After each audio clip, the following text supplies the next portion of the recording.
Hello বন্ধুরা, অনেক দিন ধরে ভাবছিলাম এই ব্যাগটাতে কিছু একটা করতে হবে, কিন্তু ছেলের স্কুল স্টার্ট হওয়ার পর থেকে একেবারেই সময় পাচ্ছি না।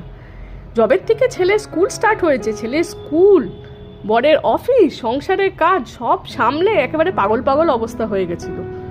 অনেক দিন পরে আজকে আবার রং তুলি পেন্সিল নিয়ে বসে পড়লাম। তোমরা ভালো করেই জানো যে আঁকাটা আমার কাছে জাস্ট কোনো কিছু নতুন তৈরি করার আনন্দই শুধু না, এটা আমার কাছে মনে শান্তি পাওয়ার একটা থেরাপি। আমি এমন কিছু বানাতে চাইছিলাম যেটা আমাকে আমার রুটের সাথে কানেক্ট করে। তো দেখে নাও আজকে আমি কি বানাচ্ছি এই ব্যাগে। ভুল ত্রুটি কিন্তু সবাই ক্ষমা করো, কেননা আমি একেবারেই অ্যামেচিওর, এটা আমি শখে করি।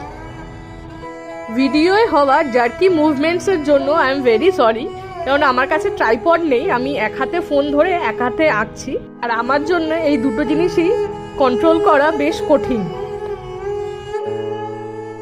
যদি ভালো লাগে অবশ্যই লাইক আর কমেন্ট করবে।